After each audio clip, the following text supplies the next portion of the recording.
Hi friends, welcome to curly with cookery show. ಇವತ್ ನಾನು ನಿಮ್ಗೆ ಒಂದ್ ಸಿಂಪಲ್ ಇಂಗ್ರೀಡಿಯೆಂಟ್ಸ್ ಯೂಸ್ ಮಾಡಿ ಒಂದು ಮಂಡ್ಯ ಶೈಲಿನಲ್ಲಿ ಒಂದು ಗಿಣ್ ಮಾಡೋದನ್ನ ಹೇಳ್ಕೊಡ್ತಾ ಇದ್ದೀನಿ. ಮೊದಲನೇದಾಗಿ ಫ್ರೆಶ್ ಗಿಣ್ಣಾಲ್ ತಗೋಬೇಕು. ಇದು ಮೊದಲನೇ ದಿನದ ಸಿಕ್ಕಿದೆ ಇವತ್ ನನಗೆ. ಸೊ ಹಾಗಾಗಿ ಅದನ್ನ ಯಾವ ರೀತಿ ಮಾಡೋದಂತ ನೋಡೋಣ ಬನ್ನಿ. ಮೊದಲನೇದಾಗಿ ಬಾಣ್ಲಿ ಇಡ್ಬೇಕು. ಅದನ್ನ ಇಟ್ಟಾದ್ಮೇಲೆ ಸ್ವಲ್ಪ ಕಾದಾದ್ಮೇಲೆ ಫ್ರೆಶ್ ಗಿಣ್ಣಾಲ್ನ ಯೂಸ್ ಮಾಡ್ತಾ ಇದ್ದೀನಿ ನಾನು. ಇದು ಮೊದಲನೇ ದಿನ ಹಾಲು, ಸೊ ಹಾಗಾಗಿ ಇದು ಗಿಣ್ ಟೆಕ್ಸ್ಚರ್ ಚೆನ್ನಾಗ್ ಬರುತ್ತೆ. ಇದನ್ನ ಕುದಿಯಕ್ ಬಿಡ್ಬೇಕು. ಆಗಾಗ ಸೌಟಲ್ಲಿ ಈ ತರ ಹಾಲನ್ನ ತಿರುಗಿಸ್ತಾ ಇರ್ಬೇಕು, ಯಾಕಂತಂದ್ರೆ ಇದು ಗಟ್ಟಿ ಆಗ್ಬಿಡುತ್ತೆ. ಯಾಕಂತಂದ್ರೆ ಇದು ಮೊದಲನೇ ದಿನದ ಹಾಲಾಗಿರೋದ್ರಿಂದ ಇದೊಂದು ಕಮ್ಮಿ ಇಂಗ್ರೀಡಿಯೆಂಟ್ಸ್ ಬಳಸಿ ಮಾಡೋ ಅಂತ ಒಂದು ರೆಸಿಪಿ ಅಂತ ಹೇಳ್ಬೋದು. ಆಮೇಲೆ ತಿನ್ನಕ್ಕೂ ಟೇಸ್ಟ್ ಚೆನ್ನಾಗಿರುತ್ತೆ, ಜೊತೆಗೂ ತುಂಬಾ ಆರೋಗ್ಯಕ್ಕೆ ತುಂಬಾ ಒಳ್ಳೇದು. ಮಕ್ಕಳಿಗೆ ಸಾಕಷ್ಟು ಇದನ್ನ ಕೊಡಿ ಅಂತ ಎಲ್ಲಾ ಪೋಷಕರಲ್ಲಿ ನಾನು ಒಂದು ಮನವಿ ಮಾಡ್ಕೊಂತ ಇದ್ದೀನಿ. ಯಾಕಂತಂದ್ರೆ ತುಂಬಾ ಹೆಲ್ದಿಯಸ್ಟ್ ಫುಡ್ ಇದು. ಸೊ ಇವತ್ತು ನನ್ಗೆ ಇದು ನೆನ್ನೆ ಸಿಕ್ಕಿದೆ ಹಾಲು, ಸೊ ಹಾಗಾಗಿ ಇದನ್ನ ಇವತ್ತು ಮಾಡ್ತಾ ಇದ್ದೀನಿ. ಹಿಂಗೆ ಸೌಟ್ನ ತಿರ್ಗಿಸ್ತಾ ಇರ್ಬೇಕು, ಯಾಕಂತಂದ್ರೆ ಹಾಲು ತಳ ಹಿಡಿಯುತ್ತೆ, ಜೊತೆಗೆ ಇದು ಗಟ್ಟಿ ಆಗ್ತಾ ಬರುತ್ತೆ, ಬೇಗನೆ ಗಟ್ಟಿ ಆಗುತ್ತೆ. ಕಾರಣ ಏನಂದ್ರೆ ಇದು ಮೊದಲನೇ ದಿನದ ಹಾಲಾಗಿರೋದ್ರಿಂದ.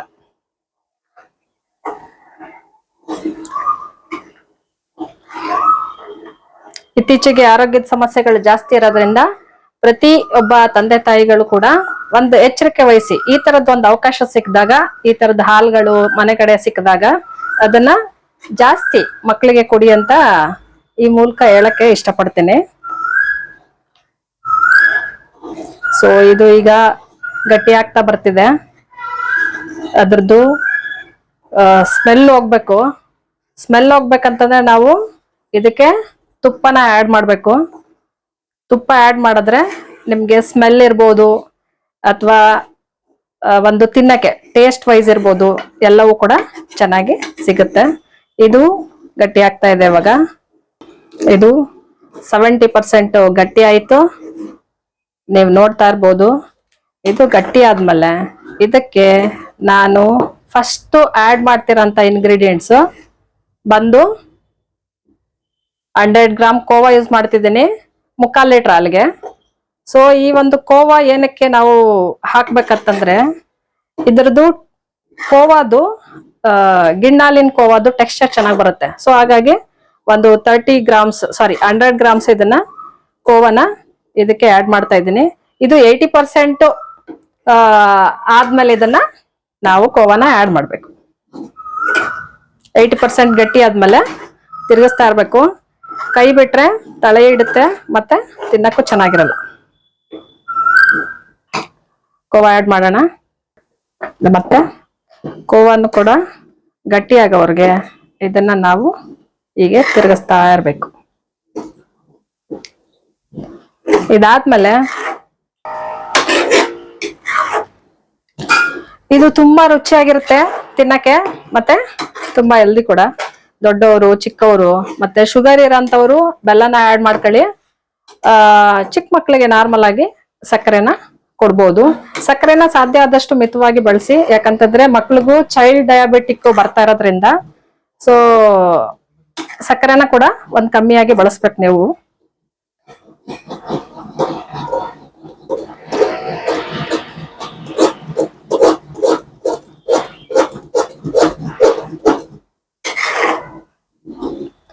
ಇದು ನಿಮ್ಗೆ ಕಮ್ಮಿ ಸಮಯದಲ್ಲಿ ಆಗಂತ ಒಂದು ರೆಸಿಪಿ, ತುಂಬಾ ಕಡಿಮೆ ಸಮಯದಲ್ಲಿ ಆಗುತ್ತೆ.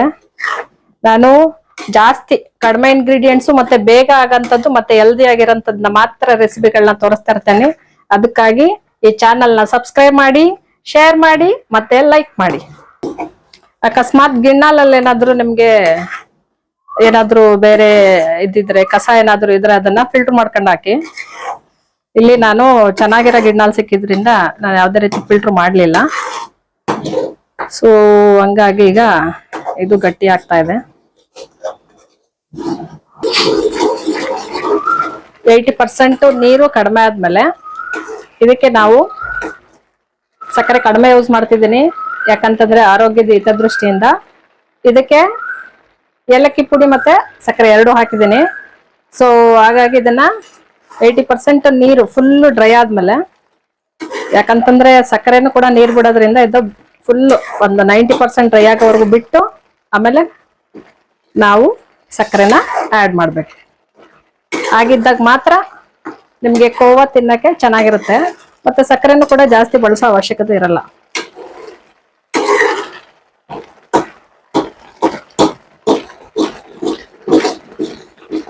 ನಾವು ಚೆನ್ನಾಗಿಗೆ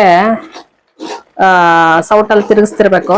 ಯಾಕಂದ್ರೆ ಇದು ತಳ ಹಿಡಿದ್ರೆ ತಿನ್ನಕ್ಕೆ ಚೂರು ಚೆನ್ನಾಗಿರಲ್ಲ, ಇಡೀ ಅಡುಗೆ ಹಾಳಾಗುತ್ತೆ.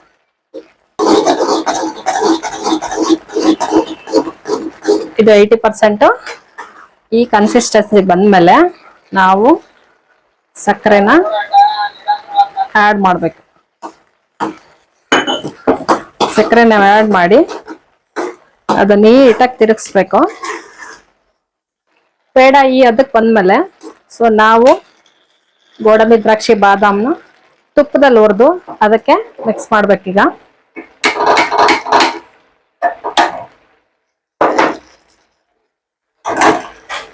ಮನೆಯಲ್ಲೇ ಮಾಡಿರೋಂಥ ಹೋಮ್ ಮೇಡ್ ತುಪ್ಪ ಇದು.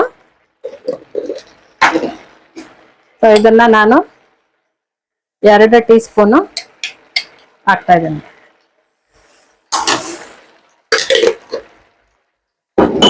ಗೋಡಂಬಿ ದ್ರಾಕ್ಷಿ,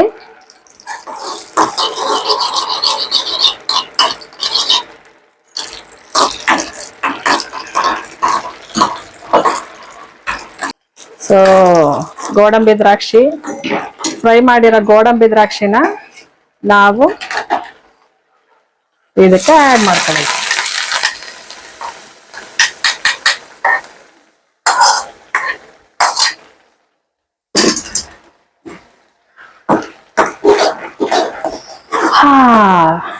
really very good smell. Khoa ready ಆಗ್ತಿದೆ. ಫುಲ್ಲು ಡ್ರೈ ಆಗಂಗೆ, ನೀರು ಫುಲ್ಲು ಡ್ರೈ ಆಗಂಗೆ ಮಾಡಬೇಕು.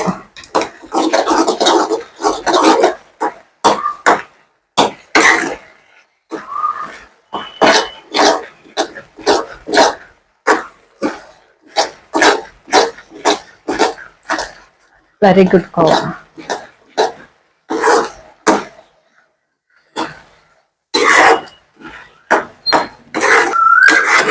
Finally khoa is ready. ತುಂಬಾ ಟೇಸ್ಟಿ ಆಗಿರುತ್ತೆ.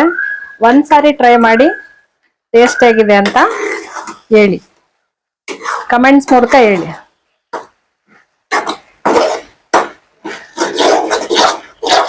ಶುಗರು ಅಥವಾ ಶುಗರ್ ಬದಲಾಗಿ ಬೆಲ್ಲ, ಹಿರಿಯರು ತಿಂದ್ರೆ ಬೆಲ್ಲ ಯೂಸ್ ಮಾಡ್ಬೋದು, ಚಿಕ್ಕವರಾದ್ರೆ ಸ್ವಲ್ಪ ಶುಗರ್ ಆಡ್ ಮಾಡೋದು ಒಳ್ಳೇದು. ಸೂಪರ್ ಆಗಿದೆ, ಗಮ್ಮಂತೆ. ಫುಲ್ಲು ಡ್ರೈ ಆಗೋವರೆಗೂ ಕೂಡ ಇದನ್ನ ಬಡಿಸ್ತಿರ್ಬೇಕು. ಯಾಕಂತಂದ್ರೆ ತುಪ್ಪ ಮತ್ತೆ ಸಕ್ಕರೆ, ಸೊ ಅವಾಗ್ಲೇ ಇಡೀ ಕೋವಾ ತಿನ್ನಕ್ ಚೆನ್ನಾಗಿರೋದು. ಗಮ್ಮಂತ ಒಳ್ಳೆ ಅರೋಮಾ ಬರ್ತಿದೆ. So really very good taste ಇದೆ ಅಂತ ಅನ್ಕೊಂತೀನಿ. ನೀವು ಮಾಡಿ, ಎಷ್ಟು ಬೇಕೋ ಅಷ್ಟು ಸಕ್ಕರೆನ ಸಾಧ್ಯ ಆದಷ್ಟು ಮಿತವಾಗಿ ಬಳಸಿ, ಬೆಲ್ಲ ಯೂಸ್ ಮಾಡಿ. ಸೊ ನಾನಿಲ್ಲಿ ಸಕ್ಕರೆನ ಯೂಸ್ ಮಾಡಿದ್ದೀನಿ. ಈಗ ಇದನ್ನ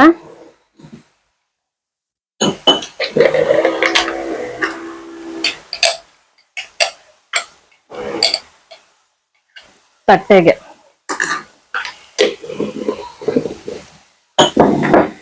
ತುಪ್ಪ ಸವರ್ಬಿಟ್ಟು